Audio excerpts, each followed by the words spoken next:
Salut les amis, aujourd'hui une nouvelle petite vidéo avec la nouveauté du jour, c'est Gran Turismo 7 sur PS5, donc qui vient tout juste de sortir.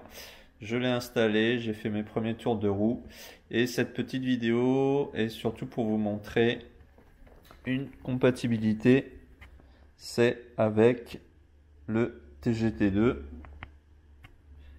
et le volant SF1000, voilà.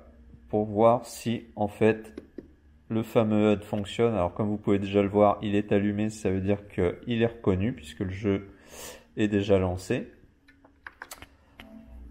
On va aller sur le jeu, on va aller juste en contre-la-montre. Alors je suis au tout début, j'ai pas de GT, j'ai pas de grosse voiture bien sportive et tout. Là on est avec une Mazda Demio. Voilà, on va se mettre en plein jour.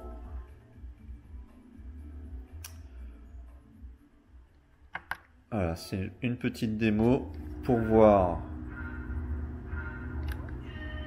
avec le SF. Alors ce que je vais faire, je vais m'arrêter sur le bord de la route. Voilà. Et donc, voilà l'écran. Donc, on peut voir que les diodes, je vais accélérer, elles fonctionnent bien. Alors évidemment, après tout ce qui est diode drapeau, tout ça, j'ai pas encore vu si ça fonctionnait. À voir après au fur et à mesure du jeu. Donc comme on peut voir, tout ce qui est là, ça fonctionne. Alors pareil, usure des pneus, tout ça, les chronos. Pour le moment, je vois rien de particulier s'afficher.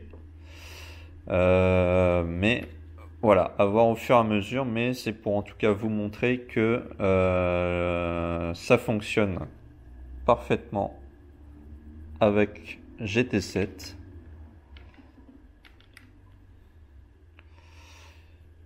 On peut aussi changer les différents affichages. Voilà, tac, tac. Là, on revient. Moi, celui que j'aime bien, c'est celui-ci. On va se remettre en première. Voilà. Où il y a les tours minutes, la vitesse, les rapports et le régime.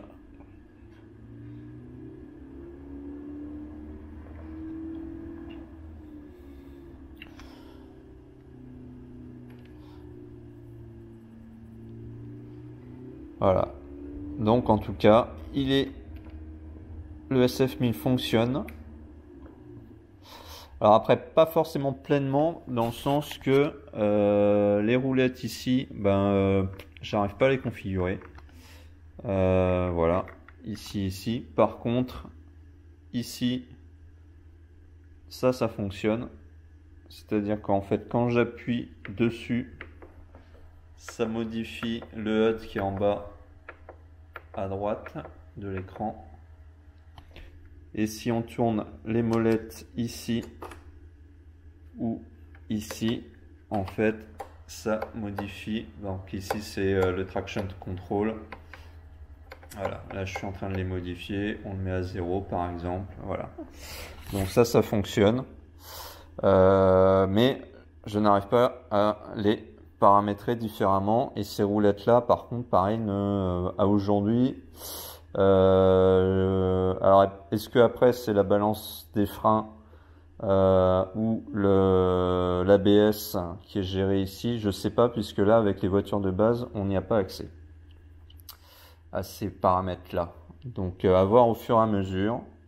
Ah oui, petite chose aussi, c'est si on appuie là, hop, on peut passer l'écran en blanc, noir ou blanc au choix. Voilà, je vous fais une petite démo en blanc.